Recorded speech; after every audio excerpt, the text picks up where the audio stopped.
Monstrueusement humain, le podcast qui risque de te donner le goût de toi.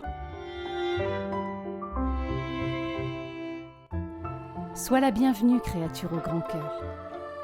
Approche là. Sache qu'ici tu vas peut-être te réconcilier avec qui tu es vraiment. Oui, en fait, si tu pouvais laisser parler là maintenant, tout haut, tes petites voix intérieures, tes ressentis, tes visions, que parfois tu kifferais de prendre, mais qu'en fait tu tais, tu juges. Et parfois tu sabotes. Parce qu'a priori, ça n'a pas l'air de rejoindre le plus grand nombre.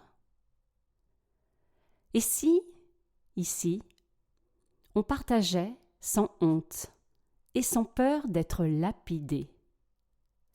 Dans ce podcast, tu vas réaliser que nous sommes tous hors normes. Oui, même infime soit-elle, une part de toi est anormale. Et tu sais quoi? Youpi! Réjouis-toi! Oui, parce qu'il est grand temps. Il est grand temps d'honorer nos singularités, nos regards différents, et de faire fructifier tout ça, et surtout de partager ce terreau-là au monde. Alors moi j'ai un rêve peut-être fou. Mais ce que je sais, c'est que ce rêve me fait me sentir vivante. Ce rêve, c'est celui de participer à l'effondrement du mur de la norme. C'est un peu mon mur de Berlin à moi. Alors je dis stop. Stop à cette recherche constante de l'approbation du monde pour valider notre existence. Oui, stop à cette normopathie assassine. Bonjour, c'est Audrey Jarnier, bienvenue dans le nouvel épisode de Monstrueusement humain. Aujourd'hui, je me suis dit, peut-être que je pourrais faire un épisode un peu plus intello. J'entends par là que je me suis dit que peut-être tu aurais envie d'une nourriture plus consistante pour ton cerveau en te proposant peut-être des infos plus rationnelles. Alors, peut-être que c'est aussi ma Madame Proprette qui s'est dit tu comprends, par moment, on a besoin de nourriture intellectuelle. On a besoin de plus de densité. On a besoin, en quelque sorte, de plus de contenu pour, en quelque sorte, appuyer ton propos. Est-ce que tu peux comprendre ça? Est-ce que tu peux entendre un petit peu ce que je te dis? Pour le coup, je me suis dit, elle a peut-être pas tort, la petite dame. Je vais pas la renvoyer dans ses 16 mètres. Elle a peut-être pas tort. Alors j'ai réfléchi et puis je me suis dit, tiens, j'avais préparé pour un autre endroit, un autre domaine, un texte sur la normopathie. Et je me suis dit que ça pouvait être très intéressant de t'éclairer avec des références sur ce qui m'anime. Même si j'ai déjà parlé de cette normopathie, je pense que c'est peut-être le moyen d'enfoncer le clou pour une énième fois. Alors voilà. C'est un petit peu pour expliquer pourquoi le terme de normopathie me tient à cœur. En fait, quand j'ai préparé mon épisode de présentation, je te l'avais déjà expliqué, j'ai réfléchi sur ce mot représentatif. Et en fait, je me suis rendu compte donc que ce terme existait et qu'il permettait de qualifier une tendance à se conformer totalement et sans aucune digression à des normes sociales. Et que ça aboutissait à la suppression de toute tendance à la fantaisie ou à l'expression libre de ses désirs ou de sa créativité. Et cette normopathie, elle réprime les instincts de l'individu à l'excès et en fait, ça peut générer des névroses sévères. Et en fait, si ce thème me passionne, c'est qu'en fait, tout au long de mon chemin, moi, j'ai pu voir, j'ai pu lutter férocement et constater, hurler et rire aussi de ce truc présent en moi. Et je me suis rendu compte qu'en fait, cette normopathie, elle pouvait être assassine et que chez moi, en fait, elle faisait mourir des parties pourtant très créatives et très vivantes au départ. En quelque sorte, c'est comme si elle avortait tous mes élans naturels. Et à force, je suis devenue une sorte de reine de l'autocensure, une reine de l'auto-limitation et de l'auto-sabotage. C'est beaucoup d'auto, tout ça. Et puis, à un moment de ma vie d'adulte, eh bien, je me suis dit que je me devais bien ça, en fait, de prendre mes responsabilités, de faire sauter les verrous, et puis de transformer l'essai.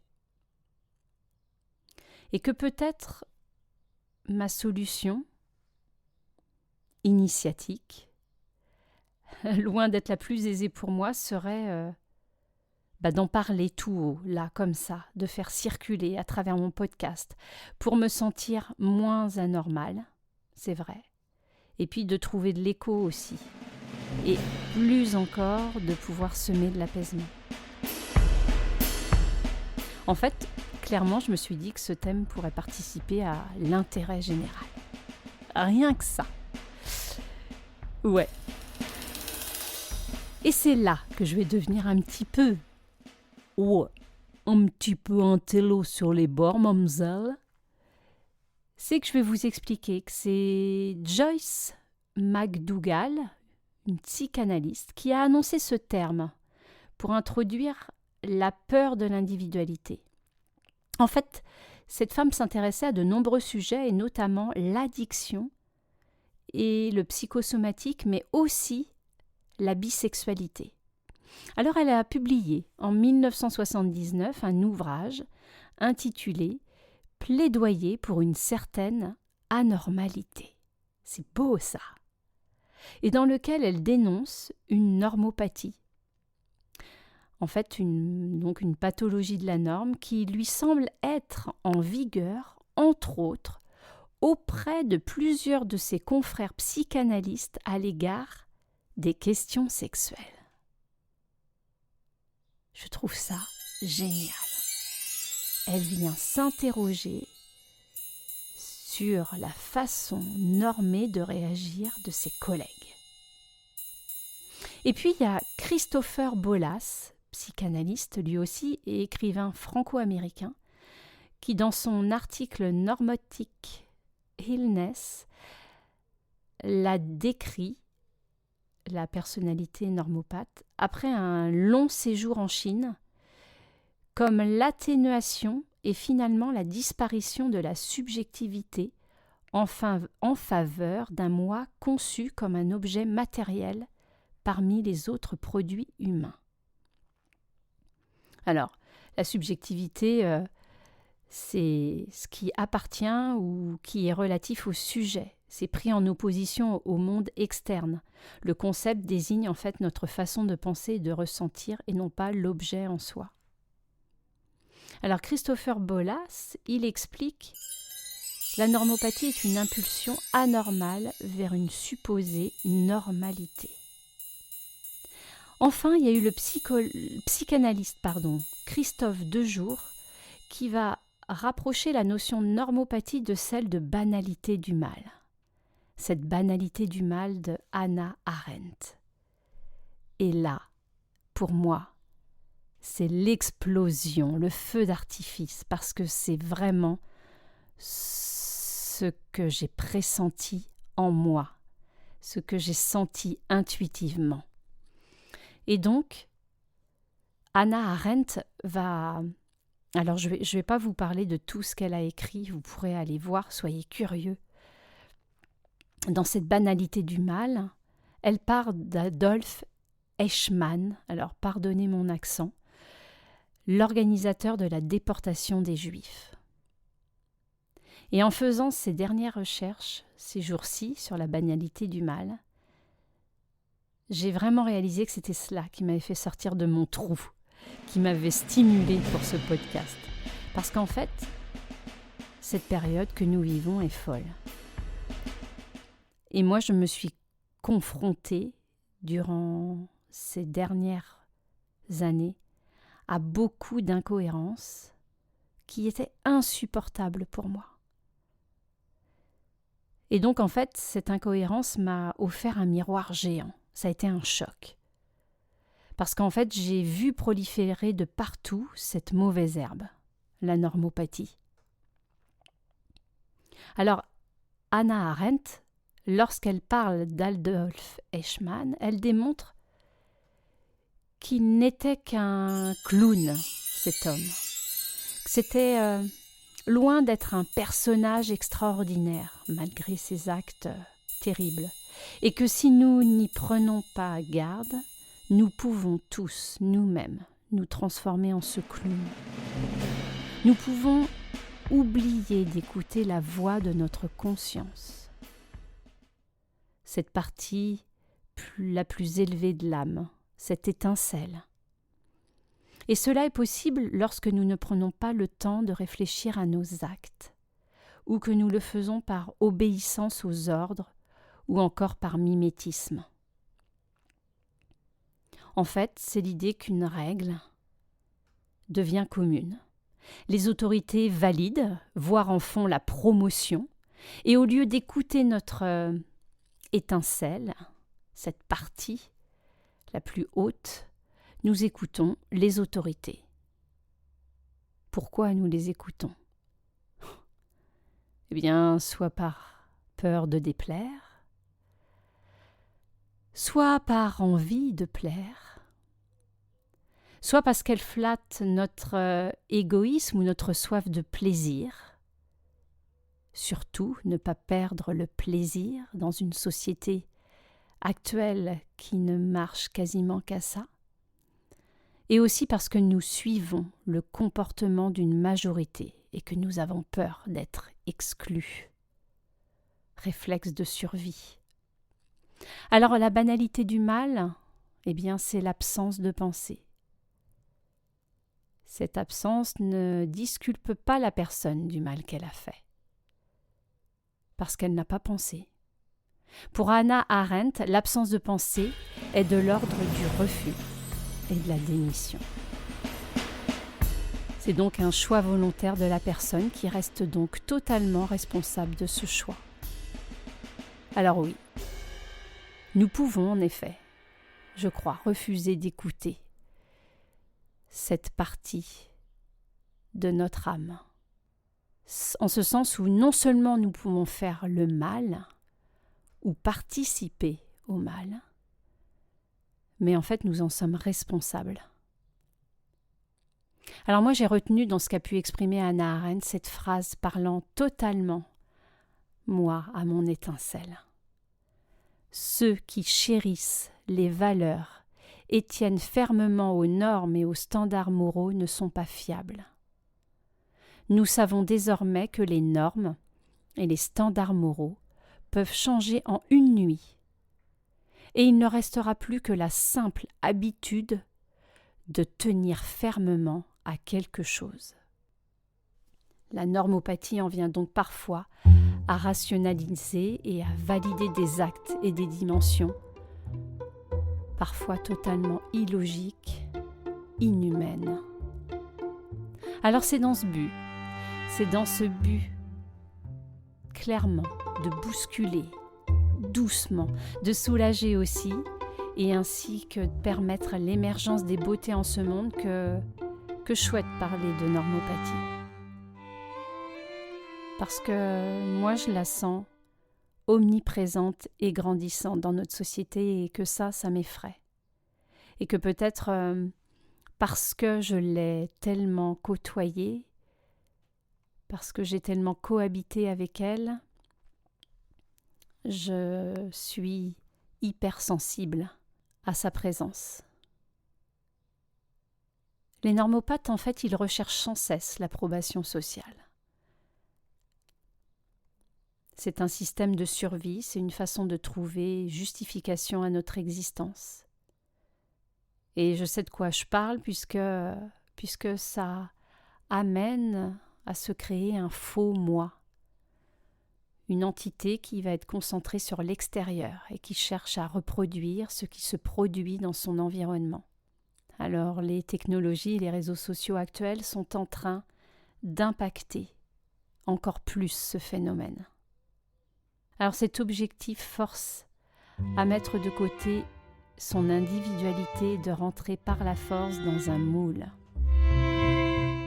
Donc chez le normopathe, en fait, il en vient un sentiment constant de mélancolie et de vide existentiel.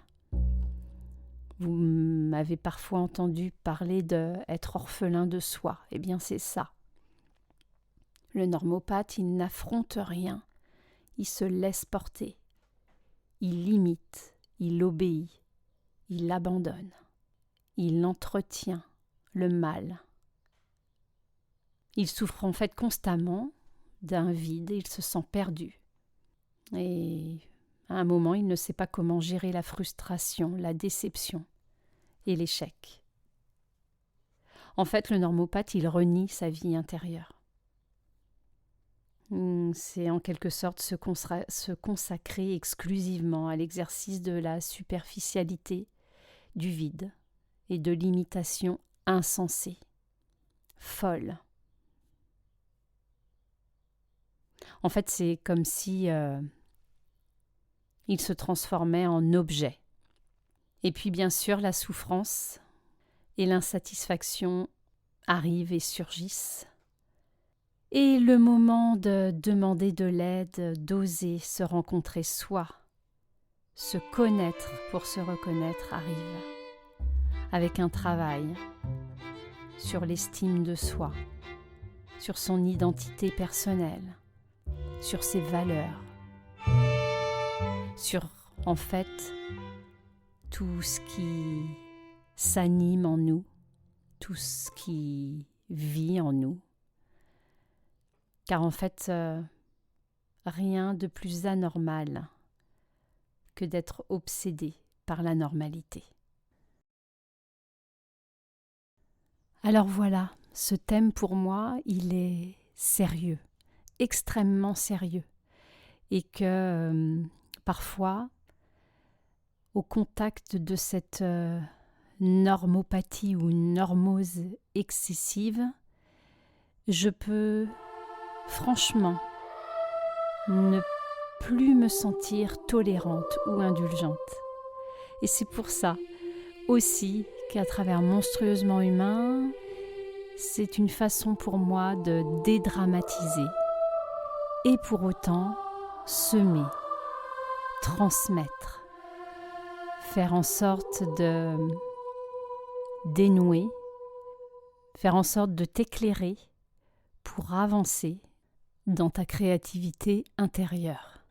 Alors je sais, ce n'est pas du tout évident, c'est plutôt même challengeant parfois, lorsque l'on a toujours eu l'habitude de se conformer pour être rassuré et penser que l'on va être aimé ainsi. Mais moi, ce qui me motive, c'est que je veux pouvoir me regarder dans la glace et me dire que j'ai continué à me questionner. J'ai continué à écouter mon cœur pour moi, pour mes enfants et pour leur insuffler ce sens de la liberté et de la responsabilité. Alors et toi, à quel endroit tu trouves que tu as fait franchement de grands progrès, de grands bonds par rapport à cette normopathie? Et à quel autre endroit tu aimerais pouvoir avancer, évoluer un peu plus? N'hésite pas à partager avec moi via les liens que tu trouveras ci-dessous. Et puis, si ce podcast te plaît, te fait du bien, alors n'hésite pas, partage et partage encore, offre ce podcast comme un cadeau à une personne à qui se fera du bien. À bientôt!